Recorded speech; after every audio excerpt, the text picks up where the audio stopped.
నమస్తే, నేను Kavitha. Welcome to I Dream. ప్రేమ, పెళ్లి మన సమాజంలో అత్యంత విలువైనవి, అలాగే వివాదాస్పదంగా మారుతున్నటువంటి అంశాలు ఈ రెండు. అయితే ప్రేమ, పెళ్లికి సంబంధించి అర్థాలు మారిపోతున్నాయా, లేకుంటే ప్రేమ, పెళ్లి అనేవి మన సమాజం నుంచి మాయమైపోతున్నాయా? ప్రస్తుతం జరుగుతున్నటువంటి ఇటీవల రీసెంట్గా జరిగినటువంటి అంశాలకి సంబంధించి ఎలా చూడాలి? మనతో పాటుగా ఉన్నారు సీనియర్ సైకాలజిస్ట్ డాక్టర్ విశేష్ గారు. విశేష్ గారు, నమస్కారం అండి. ఒక ప్రేమ, పెళ్ళి అనగానే మన సమాజానికి సంబంధించి ఒక కీలకమైనటువంటి అంశాలుగా భావిస్తూ ఉంటారు. హై ప్రయారిటీ ఉంటుంది. చివరికి అది సెట్ అవ్వలేదు అనుకుంటే పరువు హత్యల దాకా వెళ్ళిపోయేటువంటి విషయాల్ని మనం గతంలో చూసాం. బట్ ఇప్పుడు జరుగుతున్నటువంటి ఇన్సిడెంట్స్ చూస్తే బజార్న పడుతున్నారు, లేకుంటే ఆత్మహత్యలు చేస్తున్నారు, లేకుంటే కుటుంబాలన్నీ ఏమవుతున్నాయి, ఇవన్నీ కనిపిస్తున్నాయి కదా. అసలు వాటికి అంత ప్రయారిటీ లేకుంటే వాటిని ఎలా చూడాలంటారు మన సొసైటీలో, లేకుంటే వ్యక్తిగతంగా చూడాలా? అంటే ఒకటండి, మనకు ఎప్పుడూ కూడా ఒక పదాన్ని, ఒక వ్యవస్థ, వివాహం అనేది ఒక వ్యవస్థ అంటే ఒక పదం అనుకుందాం, దాని డెఫినేషన్ చూడాలి మనం ఫస్ట్. ఓకే, డెఫినేషన్ అనేది కాలంతో పాటు మారుతూ వస్తుంది. పెళ్ళంటే 100 ఏళ్ల పంట అనేది ఒకప్పుడు ఉన్న మనకున్న డెఫినేషన్. అంటే పెళ్లి చేసుకుంటే అతనితోనే లేకుంటే ఆమెతోనే ఉండాలి అనేది మనకున్న డెఫినేషన్. కానీ కాలంతో పాటు ఆ డెఫినేషన్ మారుతూ వచ్చింది. పెళ్లి చేసుకున్నా కానీ నచ్చకపోతే డైవోర్స్ తీసుకోవచ్చని విడాకుల వ్యవస్థ వచ్చింది. సో ఇంతకుముందు పెళ్ళంటే పెద్దల అంగీకారంతో జరగాలి. ఇప్పుడు మనం ఒక 2-3 తరాల ముందుకెళ్ళి చూస్తే పేరెంట్స్ వెళ్ళి పిల్లని చూసి వస్తే కొడుకు పెళ్లి చేసుకున్నాడు అంతే, కొడుకు పిల్లని చూసేవాడు కాదు. అందుకే మనకు పెళ్లి కూతురు చూడడం అనేది తాళి కట్టేటప్పుడే జరిగేది. అందుకనే మనకు ఆ తెర ఉండేది. అదే ఫస్ట్ టైం చూడడం. అంతకుముందు చూసేవాళ్ళు కాదు. అక్కడి నుంచి ఇప్పుడు వ్యవస్థ అనేది లివిన్ దాకా వచ్చేసింది. లివిన్ అంటే పెళ్ళికి ముందే వీళ్ళిద్దరూ ఒక చోట కలిసి ఉంటూ వాళ్ళకు కంపాటబిలిటీ ఉందా లేదని చెక్ చేసుకున్న తర్వాత పెళ్లి చేసుకోవడం దాకా వచ్చింది. సో ఈ వ్యవస్థ అనేది మారుతూ ఉంది. ఏ వ్యవస్థ అయినా కానివ్వండి కాలంతో పాటు మారాల్సిందే. దాని మార్పుకు అతీతంగా ఇది ఉండదు. పెళ్లి కూడా అలాగే మారుతుంది. ఇప్పుడు మనం జస్ట్ ఒక 10-15 ఇయర్స్ బ్యాక్ లివిన్ అనేది ఊహించగలమా? పెళ్లికి ముందు అబ్బాయి అమ్మాయి ఒక ఇంట్లో ఉన్నారు అనే దాన్ని దీంచుకునే సిచ్యువేషన్లో ఉన్నారా? అసలు కో ఎడ్యుకేషన్ కాలేజీల్లోనే కలిసి మాట్లాడుకుంటున్నారు, కలిసి కూర్చొని చదువుకుంటున్నారు అంటేనే ఒక రకంగా చూసేటువంటి పరిస్థితి ఉండేది కదా. అక్కడి నుంచి ఇప్పుడు మనం ఇద్దరు కలిసిన దాకా ప్రయాణం చేశాం కదా. సో ఎక్కడైతే ఒకవైపు ఈ తరం యువతేమో they are moving towards love marriages అనండి, లేకుంటే లివిన్ అనండి, they are advancing. Whereas the past generation is not advancing that much. That is the conflict అనేది ప్రతి తరం మధ్య ఉంటుంది. అలాగే ఈ తరం మధ్య కూడా ఉంది. దానివల్ల ఏమవుతుంది, ఇప్పుడు మీరనే పరువు హత్యలు అనేది పదం ఖాయించటమే ఒక దుర్మార్గమైన చర్య. పరువు హత్య కాదు, అది కుల దురహంకార హత్య, కుల హత్య అది. ఓకే, సో కాకపోతే దానికి చాలా అందంగా ఒక పాలిష్డ్గా పరువు హత్య అని పెట్టారు. ఏంటి పరువు? ఇప్పుడు చట్ట ప్రకారం 18 సంవత్సరాల వయసు వచ్చిన అబ్బాయి కానీ అమ్మాయి కానీ వాళ్ళ జీవితాలకు సంబంధించి వాళ్ళు నిర్ణయం తీసుకునే స్వేచ్ఛ వాళ్లకు ఉంది చట్ట ప్రకారం. I'm not talking about the morals, అది నీతి నియమాలు, వీటి గురించి నేను మాట్లాడడంలా. చట్టమే మనకు ప్రామాణికం, ఏ దేశంలో అయినా కానివ్వండి. చట్ట ప్రకారం వాళ్ళకి ఆ స్వేచ్ఛ ఉంది. ఆ స్వేచ్ఛ ప్రకారం ఇద్దరు వయోజనులైన యువకులు పెళ్లి చేసుకుంటే పరువుకు వచ్చిన నష్టం ఏంటి అసలు అంటే మనం అంగీకరించలేకపోవడం, వస్తున్న మార్పును. కానీ ఇంకా చెప్పాలంటే పిల్లల్ని మన ఆస్తిగా చూడటం. పిల్లలకి సొంత అభిప్రాయాలు ఉంటాయని కానీ, సొంత ఇష్టాయిష్టాలు ఉంటాయని కానీ, పిల్లల ఒక సొంత వ్యక్తిత్వం ఉంటుంది కానీ గుర్తించే సంస్కృతి మనకు లేకపోవడం బేసిక్గా. నాకు కొన్నిసార్లు ఆశ్చర్యంగా ఉంటుంది, నా కౌన్సిలింగ్లో రకరకాలు వస్తూ ఉంటారు. 50 ఏళ్ల వాళ్ళు కూడా వచ్చి మా ఫాదర్తో నాకు చాలా ఇబ్బందిగా ఉందండి అని అంటారు. 50 ఏళ్ళు ఉంటే వాళ్ళ ఫాదర్కి 70 ఏళ్ళు ఉంటాయి కదా, 70-75 ఏళ్ళు ఉంటాయి. అప్పటికి ఆయన నేను చెప్పాను నా కొడుకు నాలుగు కోరుకుంటాడు 75 ఏళ్ల వయసులో కూడా. అంటే 50 ఏళ్ల వయసున్న ఇతనికి సొంత నిర్ణయాలు ఉండవా, సొంత అభిప్రాయాలు ఉండవా, సొంతంగా ఆలోచించే శక్తి ఉండదా, ఇండిపెండెంట్ కాదా? వీటిని గుర్తించే సంస్కృతి మనకు లేదు బేసిక్గా. దానివల్ల ఏమవుతుందంటే అమ్మాయి ఇంకొక కులం వాడిని ప్రేమించగానే అది మనకు కుటుంబానికి అగౌరవం. అదే పెద్ద కులపడైతే పెద్దగా అగౌరవం ఏముండదు. మళ్ళా ఆస్తి ఉన్న వాళ్ళైతే, ఆస్తి ఉన్న వాళ్ళది అసలు ప్రాబ్లం లేదు. మళ్ళా చిన్న కులంలో ఎవరన్నా కానీ ప్రేమిస్తే తల తీసేసినట్టు అయిపోయింది సమాజంలో, తల తీసేసినట్టు అయిపోయింది అని చెప్పేసి చివరికి కన్న కూతుర్ని కూడా చంపుకునే స్థాయికి సొసైటీ ఉంది. అది వస్తున్న మార్పుని అంగీకరించకపోవడం నేనంట, గుర్తించకపోవడం. అయితే క్రమేపీ పోతుందా అంటే నాకైతే ఇంకా పెరుగుతుందేమో అనిపిస్తుంది. ఎందుకంటే ఎప్పుడైతే మీకు అంటే మనము గ్లోబల్ సినారియో చూసుకోవాలండి. ఒక తరంలో అంటే సోషలిజం కొంచెం ప్రపంచంలో బలంగా ఉన్న సమయాల్లో ప్రోగ్రెసివ్ థింకింగ్ అనేది ఒక గొప్పగా చూడబడేది. ఎవరైతే క్యాస్ట్ను వదులుకునేవాళ్ళు, ఇంటర్ క్యాస్ట్ చేసుకునేవాళ్ళు, లవ్ మ్యారేజ్ చేసుకునే వాళ్ళని ఒక ఆదర్శవంతంగా చూసేవాళ్ళు. అక్కడి నుంచి ఎప్పుడైతే సోషలిజం మాయమైందో, ఎప్పుడైతే ఈ నేషనలిస్టిక్ ఐడియాలజీ అనేది పెరిగిపోయిందో, అప్పుడు ఆటోమేటిక్గా మీ కులం అనేది డామినేట్ చేయడం మొదలుపెట్టేస్తుంది. మళ్ళీ వీఆర్ గోయింగ్ రిగ్రెసివ్ అని ఉంటాను నేను, ఇంకా వీఆర్ గోయింగ్ బ్యాక్. సో మళ్ళీ ఇప్పుడు కులం ఒక ప్రధాన పాత్ర పోషించుకొని ఎస్పెషల్లీ నార్త్ ఇండియాలో మనం చూస్తూనే ఉన్నాం.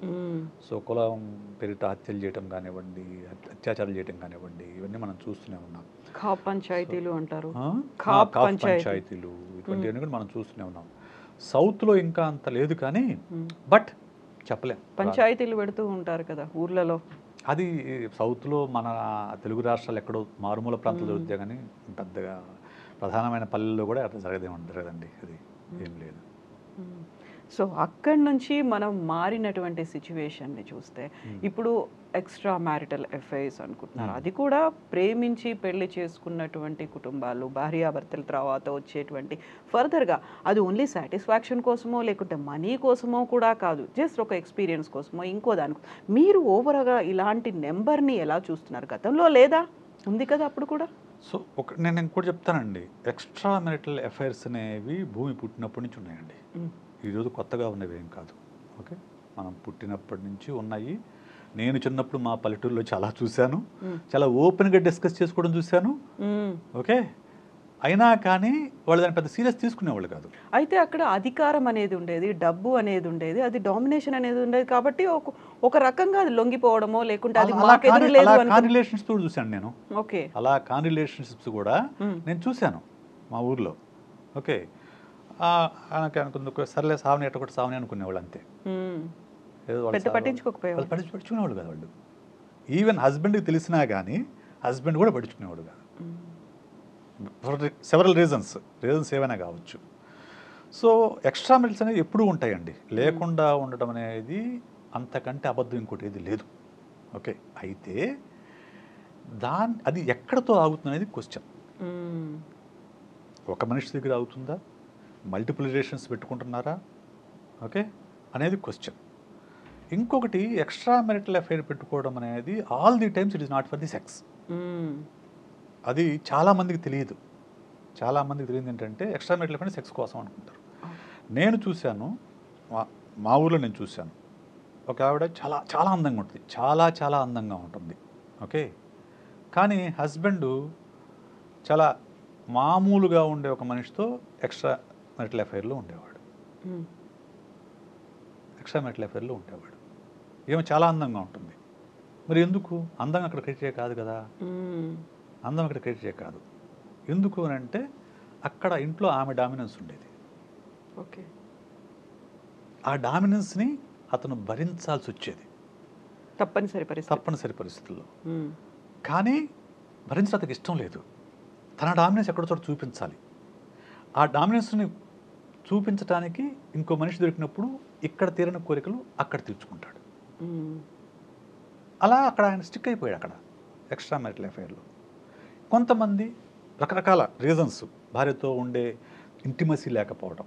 ఇప్పుడు బేసిక్గా అండి మనకు సమస్య ఎక్కడ వస్తుందంటే, అకార్డింగ్ టు సైకాలజీ, మ్యాథ్స్లో నీడ్స్ ఆఫ్ హైరార్కీ అనే థియరీ ప్రకారం ఏంటంటే, ముందు తిండి, నిద్ర, మైథునం, ఇవి basic needs of a human being. ఇవి బేసిక్ నీడ్స్ మనకు. దీని తర్వాత ప్రేమ వస్తుంది. ఓకే, కానీ మనకు సొసైటీలో ఏంటి, మన సంస్కృతిలో కానీ మన సొసైటీలో కానీ ప్రేమ తర్వాత సెక్స్ వస్తుంది, కానీ నీడ్స్ అలా ఉండవు. బేసిక్ నీడ్ ఇది సెక్స్ తర్వాత కూడా మిగిలిందే ప్రేమ. అందువల్లే మనం చూస్తే చాలా లవ్ రిలేషన్షిప్స్, లవ్ అనుకునే సోకాల్ రిలేషన్షిప్స్లో చాలా కాలం ప్రేమించుకున్న వాళ్ళు కూడా సెక్స్ అయిపోగానే వదిలేస్తారు. మనం అదే చాలా సందర్భాలు మనం చూస్తుంటాం. ఇంట్రెస్ట్ అనేది దేని మీద ఉంది? ఇంట్రెస్ట్ అనేది అదే చెప్తుంది, ఒక్కొక్కరి ఇంట్రెస్ట్ ఒక్కొక్క దాని మీద ఉంటుంది మేడం. ఎవరి ఇంట్రెస్ట్ దేని మీద అనేది వాళ్ళతో పర్సనల్గా మాట్లాడితే తప్ప మనకు తెలియదు. ఇప్పుడు నేను ఇందాక చెప్పిన కేసులో అతని ఇంట్రెస్ట్ ఆ ఫ్రీడమ్ కావాలి, అతనికి తనని తాను ఫ్రీగా ఎక్స్ప్రెస్ చేసుకునే అవకాశం దొరకాలి. ఆ అవకాశం నాకు ఇంట్లో దొరకట్లా, ఆ అవకాశం అక్కడ దొరుకుతుంది. కాబట్టి ఆటోమేటిక్గా అక్కడ నీకు మనసు అటువైపు లాగేస్తుంది. ఇక్కడ సెక్షువల్ ప్రెషర్ లేదంటే ఉంది, కానీ సైకలాజికల్. ఇక్కడ లవ్ లేదు, అతని మీద కమాండ్ ఉంది. అక్కడ లవ్ దొరుకుతుంది, ఇక్కడ కమాండ్ ఉంది. సో ఆటోమేటిక్గా ఇటు మనసు అటు లాగేస్తుంది, డైవర్ట్ అవుతుంది. సో సెవరల్ రీజన్స్ ఉంటాయి ఒక ఎక్స్ట్రా మ్యారిటల్ అఫైర్కి, నాట్ జస్ట్ సెక్స్ అండి. చాలా సందర్భాల్లో ఎక్స్ట్రా మ్యారిటల్ అఫైర్కి ప్రధానమైన కారణం ఎమోషనల్ అటాచ్మెంట్.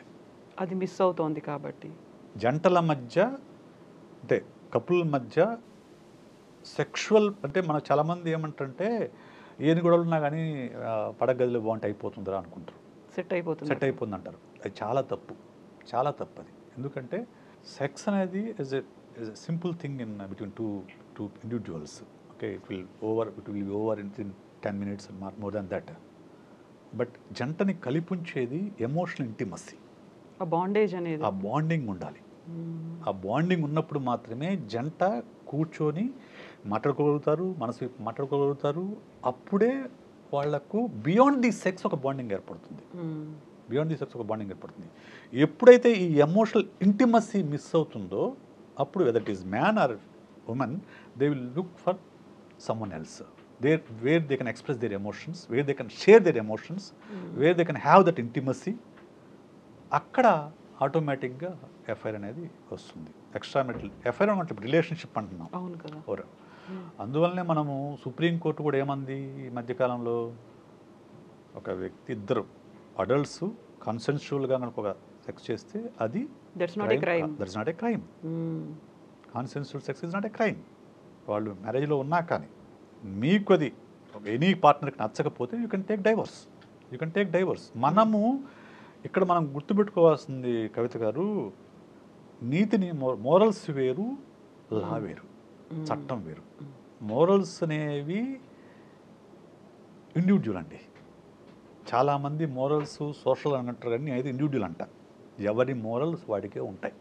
ఇండివిజువల్ సొసైటీ పరంగా కొన్ని మోరల్స్ ఉన్నా కానీ everyone is go beyond those morals. Everyone set their own morals. Okay, so దాని ప్రకారం నడుచుకుంటారు. కాబట్టి అక్కడ చట్టమే ప్రమాణం అవుతుంది. ఎప్పుడైతే ఈ చట్టం అనే దాన్ని ఇద్దరు వ్యక్తుల మధ్య కాన్సెన్సువల్ sex is not a crime అని చెప్పిందో ఆటోమేటిక్గా ఫ్రీడమ్ వచ్చేస్తుంది మనుషులకి. ఎందుకు చట్ట ప్రకారం నేరం కాదు కదా, ఫ్రీడమ్ వచ్చేస్తుంది.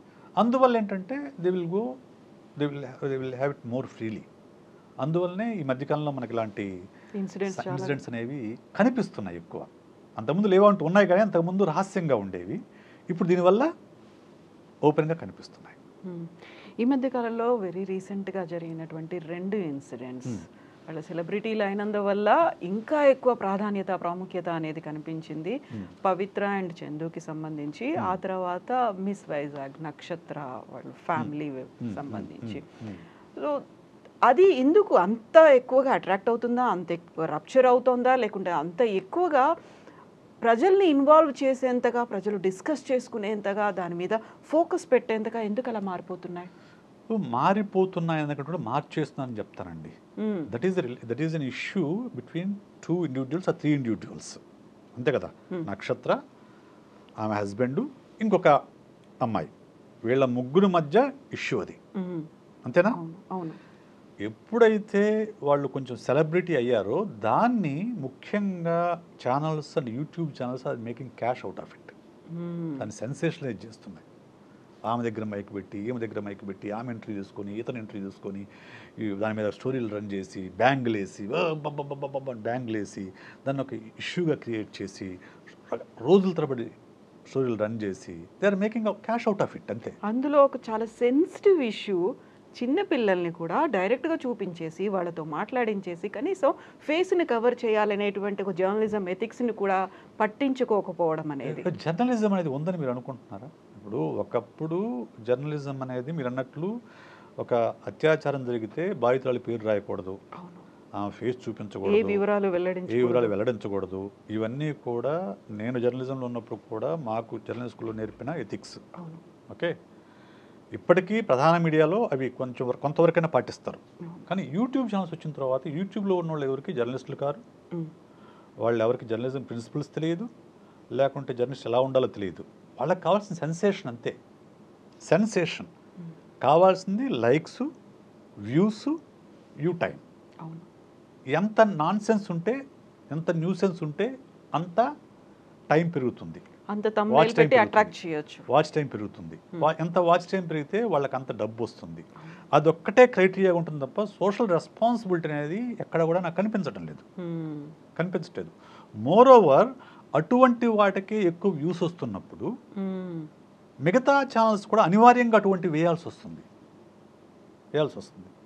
ఓకే, సో సోషల్ రెస్పాన్సిబిలిటీ ప్లేస్లో views and likes and views and subscribers అనేవి ఎప్పుడైతే ఆక్యుపై చేసేసాయో ఎవరైనా సెన్సేషన్ కోసమే చూస్తున్నారు. అందువల్లనే నక్షత్ర ఇష్యూ కానివ్వండి, లేకుంటే పవిత్ర అండ్ చందు ఇష్యూ కానివ్వండి, అంత గ్లోరిఫై చేయాల్సిన అవసరం ఏముంది చెప్పండి? అవసరం ఉందా? అది ముగ్గురు వ్యక్తుల మధ్య ఇష్యూ. ఓకే, నక్షత్ర భర్త మిస్ వైజాగ్ ఆమె భర్త పెళ్లి చేసుకున్నారు. అతను ఇప్పుడు ఆమెను కాదని వేరే ఆమెతో ఉంటున్నాడు, సహజీవనం చేస్తున్నాడు అనుకుంటారు. నాకు అంతేనా? సహజీవనం చేస్తున్నాడు. ఆమె ఆడ వెళ్ళి గొడవ చేసింది. ఇది కెమెరాలు వెంట పెట్టుకొని వెళ్ళి, అంతే కదా, కెమెరాలు వెంట పెట్టుకొని వెళ్ళి గొడవ చేసింది. గొడవ చేసిన తర్వాత అతను ఇంకా ఆమె ఎంట్రీలు, అతని ఎంట్రీలు, ఆమె ఎంట్రీలు, ఆరోపణలు, ప్రత్యారోపణలు ఇవే నడుస్తున్నాయి. నేనైతే ఒకటి కూడా చూడలేదు, ఎక్కడో కొంచెం లైట్గా దాన్ని చూశాను. అంత క్రియేషన్ అవసరం లేదు కదా. ఇప్పుడు she can file A case, she can approach the police. Okay, లేదంటే పెద్ద మనుషుల్లో కూర్చోబెట్టచ్చు, లేదు అంటే ఫ్యామిలీ కౌన్సిలింగ్కి వెళ్ళొచ్చు. ఇవన్నీ అనేది న్యూసెన్స్ క్రియేషన్. అది అంతా కూడా దానివల్ల ఏం జరుగుతుంది? ఇప్పుడు ఎక్కువ నేను ఫ్యామిలీ కౌన్సిలింగ్లో గమనించిన ఒక ముఖ్య విషయం చెప్తానండి. ఎప్పుడైతే వైఫ్ అండ్ హస్బెండ్ మధ్య ఇష్యూ ఉన్నప్పుడు, ఎవరైనా కానివ్వండి, ఇలాంటి ఇష్యూనే కానివ్వండి, ముందు సంప్రదించాల్సింది ఫ్యామిలీ కౌన్సిలర్, సైకాలజిస్ట్ని సంప్రదించాలి. అప్పుడేమవుతుందంటే మీ ఇద్దరి మధ్య ఎక్కడ గ్యాప్ ఉందో కనుక్కొని ఆ గ్యాప్ని ఫిల్ చేయడానికి ఇద్దరు ఏం చేయాలో వాళ్ళు సలహా ఇస్తారు. దాన్ని పాటిస్తే మీ రిలేషన్షిప్ కొంతవరకు బెటర్ అయ్యే ఛాన్సెస్ ఉంటాయి.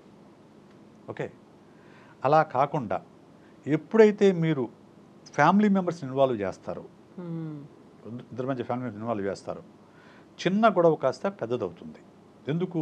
ఎప్పుడు కూడా ఫ్యామిలీ మెంబర్స్, అబ్బాయి వైఫ్ ఫ్యామిలీ మెంబర్స్ అబ్బాయిని సపోర్ట్ చేస్తారు, అమ్మాయి వైఫ్ ఫ్యామిలీ మెంబర్స్ అమ్మాయిని సపోర్ట్ చేస్తారు, అబ్బాయి వైపు పెద్ద మనుషులు అబ్బాయిని సపోర్ట్ చేస్తారు, అమ్మాయి వైపు పెద్ద మనుషులు అమ్మాయిని సపోర్ట్ చేస్తారు. న్యూట్రల్గా ఉండేవాళ్ళు ఉన్నా కానీ చాలా తక్కువ మంది ఉంటారు, ఉన్నా కానీ వాళ్ళని పక్క దోసేస్తారు.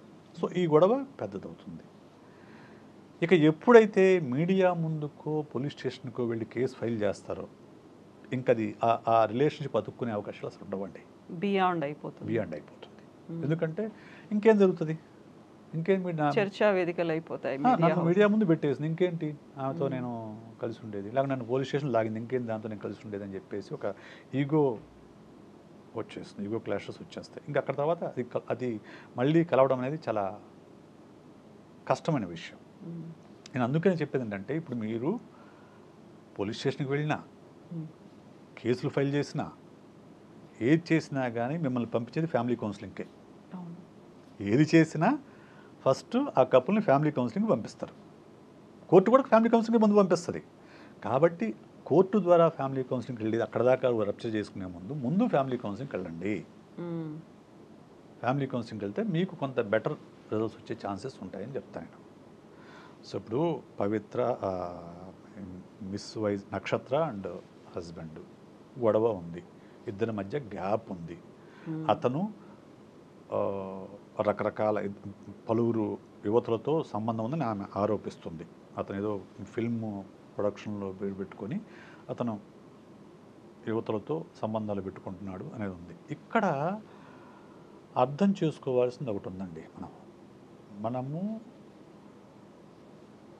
ఎస్పెషల్లీ ఈ మూవీ ఫీల్డ్లో కానివ్వండి, లేకుంటే ఈ సీరియల్స్ వీటిలో ఫీల్డ్లో కానివ్వండి, మనందరికీ తెలిసిందే క్యాస్ట్ కోచింగ్ ఉంటుంది అనే విషయం అందరికీ తెలుసు. సో క్యాస్ట్ కోచింగ్లో భాగంగా అతనికి అవకాశం ఉన్న అది తప్పు రైట్ అని నేను చెప్పడం లేదు. అది రైట్, క్యాస్ట్ కోచింగ్ చేయడం రైట్ అని నేను చెప్పడం లేదండి. నేను వాట్ ఈస్ గోయింగ్ అనే విషయం డిస్కస్ చేస్తున్నాను. ఎందుకంటే మళ్ళీ నేను సమర్థిస్తున్నాను అనుకునే వాళ్ళు ఉంటారు. సో ఎప్పుడైతే అతనికి అవకాశం ఉందో he will try to exploit as many girls as possible. He will try to exploit. అది దానికి ఈ రిలేషన్షిప్ వీక్కోవడానికి రీజన్ అయితే ఒకటని నేను అనుకోను. రిలేషన్షిప్ వీక్ అవ్వడానికి వేరే రీజన్స్ ఏ ఉంటాయి. ఆ రీజన్స్ ఎక్స్ప్లోర్ చేయకుండా దాన్ని బ్లేమ్ చేస్తున్నంత వరకు ఇక్కడ ఈ రిలేషన్షిప్ అనేది ప్యాచప్ అవ్వదు. ఇక్కడ ఇప్పుడు ఆమె వెళ్ళింది, కెమెరాలు తీసుకొని వెళ్ళింది, ఇంక ఇప్పుడు వాళ్ళు కలవడం సాధ్యం అవుతుందా? పోనీ బలవంతం కలిసి ఉన్నా కానీ వాళ్ళిద్దరి మధ్య ఆ ఇంటిమసీ ఉంటుందా? ఆ ప్రేమ మళ్ళీ తిరిగి వస్తుందా? ఇదంతా సాధ్యమైపోయినా ఈ ఫైనర్ పాయింట్స్, ఈ సైకలాజికల్ పాయింట్స్ చాలామంది నోటీస్ చేయడం లేదు, చాలామంది పట్టించుకోవడం లేదు. సో ఇద్దరు వ్యక్తులు కలిసి ఉండాలంటే కావాల్సింది సోషల్ ప్రెషర్ కాదు. ఇద్దరు వ్యక్తులు కలిసి ఉండాలంటే కావాల్సింది లా కాదు. ఇద్దరు వ్యక్తులు కలిసి ఉండాలంటే కావాల్సింది ప్రేమ, ఆప్యాయత. అప్పుడు మాత్రమే ఆ జంట మధ్య జీవితం అనేది ఆనందంగా ఉంటుంది. అదర్వైజ్ సోషల్ ప్రెషర్ వల్లనో, పేరెంటల్ ప్రెషర్ వల్లనో, లా వల్లనో కలిసి ఉన్నారు అనుకుంటాం. చాలా కుటుంబాలు, చాలా జంటలు అలాగే ఉంటాయి. ఏమవుతుంది, వాళ్ళిద్దరి మధ్య కలిసి ఉంటారంటే ఒక గూటి కింద ఒక ఇంట్లో ఉంటారు తప్ప వాళ్ళ మధ్య ఎలాంటి సంబంధాలు ఉండవు. ఒక రెస్పాన్సిబిలిటీ అనేది ఉంది. పిల్లలు ఉన్నారు, లేకుంటే పెద్దవాళ్ళు ఉన్నారు, వాళ్ళ బాధ్యతలు చూసుకోవాలి కాబట్టి అనే ఒక కండిషన్ ఉంటుంది అక్కడ. చాలామంది పిల్లల కోసమే కలిసి ఉంటారండి. చాలామంది I have seen several people they are living together for the children. అంతే. ఇప్పుడు మనం చూసిన ఈ 2 ఎగ్జాంపుల్స్, పవిత్ర, చందు కావచ్చు, లేకపోతే నక్షత్ర ఫ్యామిలీకి సంబంధించి గతంలో ప్రేమించి ఆ తర్వాత పెళ్లి చేసుకున్నామండి. సో ఈ 2 ఇన్సిడెంట్సే కాదు, ఇలాంటి ఇన్సిడెంట్స్ చాలా వరకు జరుగుతున్నాయి. సో అక్కడ ఏం జరుగుతుంది? ప్రేమ అంటే ఎదిరిస్తున్నారు పెళ్లి చేసుకోవడానికి బోల్డ్ అంతా. ఇది మనం డిస్కస్ చేయాల్సిన పాయింట్. చాలా మంచి ఇష్యూని తీసుకున్నారు కవిత గారు. చాలా మందికి ఉన్న ఒక దురభిప్రాయం ఏంటంటే, అపోహ కూడా, ప్రేమ అనేది జీవితకాలం ఉంటుంది అనుకుంటారు. ప్రేమ అంటే ఒకసారి కనుక ఒక మనిషిని ప్రేమిస్తే అది జీవితకాలం ఉంటుందనేది మన మీద సినిమాలు, నవలలు, సాహిత్యం రుద్దిన ఒక అభిప్రాయం. Love is an emotion. Emotions అనేవి ఎప్పుడైనా కానీ ఎక్కువ కాలం ఉంటాయా? కోపం ఉంటుంది, మనకు రకరకాల ఎమోషన్స్ ఉంటాయి. అందులో లవ్ కూడా ఒక ఎమోషన్. లవ్లో ఉన్నప్పుడు ఖచ్చితంగా మనము హైట్ అండ్ ఇంటెన్సిటీతో ఉంటాము, ఖచ్చితంగా వాళ్ళ అవతల వ్యక్తిని ఇష్టపడతాము. కానీ ఆ ప్రేమని ఇరువురు వ్యక్తులు కాపాడుకోవాలి. దాన్ని ఒక మొక్కలాగా జాగ్రత్తగా దానికి నీళ్లు పోసుకుంటూ, గాలిస్తూ, సూర్యరశ్మిస్తూ దాన్ని నిదానంగా దాన్ని కాపాడుకుంటూ వస్తే, నర్చర్ చేసుకుంటూ వస్తే ఆ మొక్క, ప్రేమ అనే మొక్క పెరిగి పెద్దదై వృక్షమై దానికి పళ్ళు, కాయలు వచ్చింది, జీవితం హ్యాపీగా ఉంటుంది. ఎప్పుడైతే ఒకవైపు నుంచి అది అమ్మాయి వైపు నుంచైనా అబ్బాయి నుంచైనా కానీ ఆ ప్రేమని టేక్ ఇట్ గ్రాంట్ లాగా తీసుకుంటారో, పెళ్లి తర్వాత ఎస్పెషల్ పెళ్లి తర్వాత జరుగుతుంది. ప్రేమలో ఉన్నప్పుడు ఇద్దరు కూడా ఒకళ్ళ పట్ల వాళ్ళు చాలా ఇంట్రెస్ట్ చూపిస్తారు. ఒకళ్ళకి ఒకళ్ళు చాలా అందంగా కనిపించాలని ప్రయత్నిస్తారు, ఒకళ్ళని ఒకళ్ళు ఇంప్రెస్ చేయాలని ప్రయత్నిస్తారు. ఎప్పుడైతే పెళ్ళి అయిపోతుందో, పెళ్లి తర్వాత టేక్ ఇట్ గ్రాంట్ లాగా తీసేసుకుంటారు. నా పెళ్ళాం, నా మూడు, ఎక్కడికి పోతుంది అని టేక్ ఇట్ గ్రాంట్ లాగా తీసేసుకుంటారు. ఒక అప్రిసియేషన్ ఉండదు, కోఆపరేషన్ ఉండదు, లేకుంటే కలిసి కూర్చొని మాట్లాడుకోవటం ఉండదు, అంత ముందులో స్వీట్ నథింగ్స్ ఉండవు. రొటీన్గా మారిపోతుంది లైఫ్. ఎప్పుడైతే లైఫ్ రొటీన్గా మారిపోతుందో, ఎస్పెషల్లీ మన ఇండియన్ ఫ్యామిలీస్లో పిల్లలు రాగానే, పిల్లలు పుట్టగానే పిల్లలు ఫస్ట్ ప్రయారిటీలోకి వచ్చేస్తారు, భర్త సెకండ్ ప్రయారిటీలోకి వెళ్ళిపోతాడు ఉమెన్కి. సైకలాజికల్ రీజన్స్ వాళ్ళకు ఉండి ఉండొచ్చు కాక, కానీ ఒక రిలేషన్షిప్ మీకు కంటిన్యూ కావాలి అని అంటే పిల్లలకు ప్రయారిటీ అంత ప్రయారిటీ నీకు భర్తకు కూడా ఇవ్వాల్సి, భార్యకు కూడా ఇవ్వాల్సి వస్తుంది. ఇచ్చినప్పుడు మాత్రమే ఆ రిలేషన్షిప్ అనేది నిలబడుతుంది. ఎప్పుడైతే మీరు ఈ లవ్ అండ్ ఇంటిమసీ అనేవి తగ్గుతూ వస్తాయో for what ever the reasons. ఇంకోటి ఏంటంటే లవ్లో ఉన్నప్పుడు ఎప్పుడూ కూడా మనము పాజిటివ్ యాంగిల్సే చూపిస్తాం.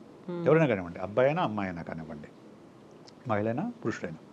కానీ మ్యారేజ్లోకి వచ్చేది ఒక ఇంట్లోకి వచ్చిన తర్వాత ఒక చోట కలిసి కాపురం చేస్తున్నప్పుడు అవతల వ్యక్తిలో ఉన్న మైనస్ పాయింట్ కూడా ఖచ్చితంగా మనం కనిపిస్తాయి, భరించాల్సి వస్తుంది. ఓకే, ఆ భరించలేనప్పుడు ఆటోమేటిక్గా వాళ్ళిద్దరి మధ్య ఇంటిమసీ తగ్గుతూ వస్తుంది. ఆ తగ్గుతూ వచ్చినప్పుడు దాన్ని మళ్ళీ ఫిల్ చేసుకోవడానికి కనుక ప్రయత్నాలు కనుక జరగకపోతే గ్యాప్ అనేది, లవ్ అనేది నిదానంగా షేడ్ అవుట్ అవుతూ వెళ్ళిపోతుంది. ఎప్పుడైతే జంట మధ్య లవ్ షేడ్ అవుట్ అవుతుందో every one want some love అండి. Every one want some love, what ever the love it might be. Women ఏంటంటే ఆటోమేటిక్గా పిల్లల మీదకి ఆ లవ్ని టర్న్ చేస్తారు. వాళ్ళు పిల్లల మీదకి ట్రాన్స్ఫర్ చేస్తారు, అక్కడ వాళ్ళ ప్రేమను వాళ్ళు అక్కడ చూసుకుంటారు. whereas men they will transfer to another woman. That's the reason for this kind of issues. ఇప్పుడు వీళ్ళిద్దరూ ప్రేమించే పెళ్లి చేసుకున్నారు, పెళ్లి చేసుకున్న కనీసం ఒక 2-3 సంవత్సరాలు బాగానే ఉన్నారు, ఆ తర్వాత ఎక్కడో గ్యాప్ మొదలైంది. లేకుంటే ఇంతకంటే ఇంకొక కంపాటిబిలిటీ ఉన్న ఒక అమ్మాయి అతనికి కనిపించింది. ఇప్పుడు anything is related to compatibility అండి. ఓకే, సో కాకపోతే మన సొసైటీలో ఏంటంటే ఇప్పుడు వెస్ట్రన్ సొసైటీ అనుకోండి, వాళ్ళ కంపాటబిలిటీ కుదరలేదు అనుకుంటే చాలా హాయిగా కూర్చొని మాట్లాడుకొని డైవర్స్ తీసుకుంటారు, కంపాటబిలిటీ ఉన్న వాళ్ళని పెళ్లి చేసుకుంటారు. Divorce is not a big crime or big sin in western society. మనం ఎగతాళి చేస్తాం కానీ దట్ ఇస్ రైట్ అంట నేను. ఎందుకంటే అట్లీస్ట్ వాళ్ళు కంపాటబిలిటీ కుదరకపోతే విడిపోతున్నారు. వాళ్ళు they are not fighting, they are not hanging on that. నీకు నాకు కుదరలేదు, మన ఇద్దరం ఒక చోట కలిసి ఉండలేము, ఇద్దరికి ఇబ్బంది మానసికంగా ఎందుకు అనుకుని విడిపోతాం. వేరేజ్ మనకు అట్లా డైవర్స్ తీసుకోవడం అనేది ఒక సిన్. డైవర్స్ తీసుకున్న మహిళని మనం చిన్న చూపు చూస్తాం. కాబట్టి మహిళలు డైవర్స్కి ఇష్టపడరు, మగాడు ఇష్టపడినా కానీ మహిళలు ఎందుకు? సోషల్ ప్రెషర్ ఉంటుంది వాళ్ళ మీద, సోషల్గా మనల్ని ఎలిమినేట్ చేస్తారు, మనల్ని ఇన్సల్ట్ చేస్తారని ఒక తక్కువగా చూస్తారని ఒక భయం వల్ల మహిళలు డైవర్స్కి ఇష్టపడరు. సోషల్ ప్రెషర్ అది. దానివల్ల ఏమవుతుంది, వాళ్ళు బలవంతంగా మ్యారేజ్లో ఉండాలని ప్రయత్నం చేస్తారు, ఇతను బయటకు వెళ్ళాలని ప్రయత్నం చేస్తూ ఉంటాడు. ఇక్కడ ఏమే డైవర్స్కి ఒప్పుకోదు, అక్కడ అతను లీగల్గా అతను బయటకు వెళ్ళలేడు, కాబట్టి వేరే చోట హ్యాంగ్ ఆన్ అవుతూ ఉంటాడు. ఈ రెండు కూడా కేసులు అటువంటివే. ఎస్పెషల్లీ ఆ పవిత్ర అతని పేరు చందు, పవిత్ర చందు కేసులో అతను సూసైడ్ చేసుకున్నాడు ఆమె చనిపోయిన తర్వాత. ఎందుకు చేసుకున్నాడు? ఇప్పుడు అతనికి భార్య ఉంది, కొడుకు కూతురు ఉన్నారు, ఓకే, ఇద్దరు పిల్లలు ఉన్నారు. ఇతను వెనక్కి వచ్చి భార్యతో కలిసి ఉండొచ్చు కదా, కానీ తను ఎవరైతే రిలేషన్షిప్ సహజీవనం చేస్తున్న మనిషి చనిపోయినప్పుడు అంత మానసిక వేదనకి గురై సూసైడ్ చేసుకునేంతగా ఎందుకు ఆలోచన లేడు అంటే అంత ఇంటెన్సిటీ ఆఫ్ రిలేషన్షిప్ వాళ్ళిద్దరి మధ్య ఉంది. Whereas it's not there between this wife and husband. లేదు మనము మోరల్గా ఆలోచిస్తే తప్పు, ఖచ్చితంగా చందు చేసింది తప్పు మోరల్గా ఆలోచిస్తే, కానీ చట్ట ప్రకారం ఆలోచిస్తే తప్పు కాదు. ఓకే, సైకలాజికల్గా ఆలోచిస్తే తప్పు కాదు. ఎందుకు? ఇక్కడ అతనికి రిలేషన్షిప్లో ఎక్కడో గ్యాప్ వచ్చేసింది, అక్కడ రిలేషన్షిప్ ఇంటెన్సిటీ పెరిగింది, అందువల్ల అతను తీసుకోలేకపోయాడు, ఆమె దూరం కావడం అనేది అతని మనసుకు తీసుకోలేకపోయాడు, I was committed suicide. So దాన్ని ఆ యాంగిల్ చూసినప్పుడు అంటే అక్కడి దాకా వెళ్ళాల్సిన అవసరం ఎందుకు అంట నేను. ఎవరైనా కానివ్వండి, ఒక జంట విభేదాలు ఉన్నప్పుడు కూర్చొని పరిష్కరించుకోవడం అనేది ఫస్ట్ చేయాల్సిన పని. అది కుదరినప్పుడు ఒక ఫ్యామిలీ కౌన్సిలర్ కానివ్వండి, మెరిటల్ కౌన్సిలర్ కానివ్వండి, సైకాలజిస్ట్ని కానివ్వండి కలిసి మా మధ్య గ్యాప్ వచ్చింది, మా మధ్య విభేదాలు ఉన్నాయి, రీజన్స్ ఏదో మాకు తెలియదు, is there any solution to fill this gap అని అడిగితే ఖచ్చితంగా వాళ్ళు కూర్చోబెడతారు, ఇద్దరు వైపుల నుంచి స్టోరీలు వింటారు, ఇద్దరు వైపుల మనసుల లోపల ఏముందో, వాళ్ళ బాధ ఎక్కడుందో, గ్యాప్ ఎక్కడొచ్చిందో అని చెప్తారు. సో జరుగుతాయి. నేను ఒక ఇంట్రెస్టింగ్ స్టోరీ చెప్తాను మీకు. అసలు నిజంగా నాకు ఇది నేను చూసిన వాటిల్లో చాలా సర్ప్రైజింగ్ కేసు అన్నమాట. ఇద్దరు పెళ్లి చేసుకున్నారు. కేవలం బెడ్ మీద ఎవరు ఎటువైపు పడుకోవాలని మీద గొడవ పడి డైవర్స్ దాకా వచ్చింది. అంటే బెడ్ అనేది గోడ కానించింది, ఒకవైపు గోడ ఉంది, రెండో వైపు ఓపెన్గా ఉంటుంది. రైట్. ఈమె ఎప్పుడు కూడా ఓపెన్గా ఉండే వైపే పడుకోవాలని ప్రయత్నం చేసేది. రైట్. అతను ఎప్పుడు అతను గోడ వైపుకు పంపించేది. అతను ఇటువైపు పడుకున్నా కానీ, ఓపెన్ వైపు పడుకున్నా కానీ అతను బలవంతంగా అటువైపు తోసేది. ఎందుకు నన్ను ఇంత బలవంతం చేస్తున్నావు, నువ్వు అటు పడుకోవచ్చు కంటే వినేది కాదు అమ్మాయి. వినేది కదా, వెళ్ళనేది. అది 1కి 10 సార్లు కొన్ని సంవత్సరాల పాటు జరగడంతో అతనికి ఏమైందంటే నా మీద ఈమె కమాండ్ చేస్తుంది అనే ఫీలింగ్ ఏర్పడింది. ఈవెన్ నేను ఎక్కడ పడుకోవాలో కూడా ఆమె డిసైడ్ చేస్తుంది, నేను ఎక్కడ పడుకోవాలో కూడా తనే డిసైడ్ చేస్తుంది అనే ఫీలింగ్ మొదలైంది అతనికి. నాకు ఫ్రీడమ్ అనేది లేకుండా పోయింది. ఎప్పుడైతే ఇది మొదలవుతుందో ఆమె చేసే ప్రతి చర్య కూడా నీట్గా కనిపిస్తాయి. ఓకే. సో దాంతో గ్యాప్ పెరిగింది ఇద్దరి మధ్య. ఆ మంచం ఎక్కడ పడుకోవాలంటే గొడవ మొదలవుతుంది. ఆడ గొడవ ఇంకెక్కడికక్కడికో వెళ్ళిపోతుంది. అది ఇంకా ఒకసారి గొడవ మొదలైన తర్వాత ఇంకెక్కడికక్కడికి వెళ్ళిపోతుంది మళ్ళీ. సో అలా అలా అలా అది చిలికి చిలికి గాలి వనలాగా మారింది. నా దగ్గర కౌన్సిలింగ్ పట్టుకొచ్చారు, వాళ్ళ పేరెంట్స్ తీసుకొచ్చారు. లాంగ్ బ్యాక్ జరిగింది ఇది. సో ఇద్దరితో కూర్చొని నేను ఫ్యామిలీ కౌన్సిలింగ్ అప్పుడు విడివిడిగా మాట్లాడతాను, కలివిడిగా మాట్లాడతాను. ఇద్దరితో మాట్లాడి 1-2 సెషన్ల తర్వాత నాకు అర్థమైంది ఏంటంటే I explored it. What is the reason for that? ఇటువైపు ఈ అమ్మాయి పడుకోవడానికి ఏంటి కారణం అనేది ఎక్స్ప్లోర్ చేస్తే ఏంటంటే ఆ అమ్మాయికి బల్లు అంటే భయం ఉంది. అది చెప్తే అయిపోయేది కదా, ఒక్క మాట, నాకు బల్లు ఉంది, నాకు భయం, సరిపోతుంది కదా. బల్లులు అంటే భయం ఉంది. గోడ వైపు పడుకుంటే బల్లి మీద పడదాం అని భయం. ఎంత సింపుల్గా ఒకే ఒక్క మాటలో చెప్పుకుంటే ఈ ప్రాబ్లం ఉండకపోయేది కదా అసలు. భయం అది చెప్పదు. అది ఒకసారి చెప్పినా కానీ బల్లి ఏం చేస్తుంది, చింత ఇది కదా, దాని గురించి అంత ఇష్యూ చేస్తాను అని అడుగుతాను. దాంతో ఆయన చెప్పడం మానేసింది. ఓకే. సింపుల్ ఇష్యూ అంత పెద్ద గ్యాప్కి డైవర్స్ దాకా వచ్చింది. డైవర్స్ తీసుకున్నాను డిసైడ్ అయితే వాళ్ళిద్దరు మాకిద్దరు నా వల్ల కాదని చెప్తే ఇంకప్పుడు నా దగ్గర తీసుకొచ్చారు. సో అప్పుడు ఆమెకు బల్లి అంటే ఉన్న భయం పోగొట్టి ఏం పర్లేదు, ఇటువైపు కూడా అటువైపు కూడా పడుకోవచ్చు అని చేసిన తర్వాత అతనికి కూడా ఎక్స్ప్లెయిన్ చేసి ఒక 4-5 సెషన్స్ తర్వాత ఇద్దరిని కూర్చోబెట్టి మాట్లాడితే అప్పుడు ఇద్దరు కూడా అర్థం చేసుకొని వచ్చారు. చిన్న ఇష్యూ, అవును కదా, చాలా చిన్న ఇష్యూ. సో ఇలాంటివే ఉంటాయండి కపుల్ మధ్య ఏమవుతుందంటే ఇటువంటి చిన్న చిన్న విషయాలు ఎక్కడో ఓ చోట ఒకనికి ఒక మాట అంటారు ఎక్కడో. ఇప్పుడు సపోజ్ నేను చెప్తాను, నేను ఇంకొక ఇష్యూ చెప్తాను. ఇంకొక కపుల్ వచ్చారు.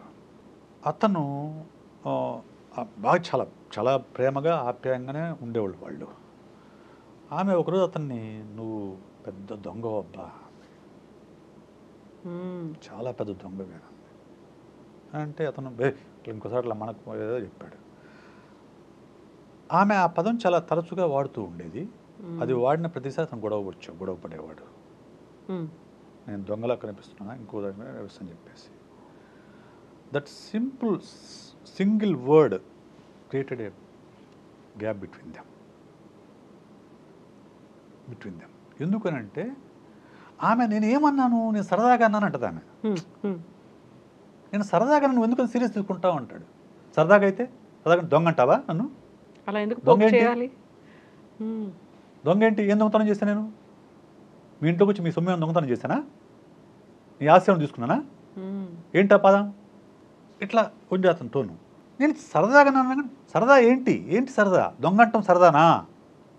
దొంగ అనడం సరదానా?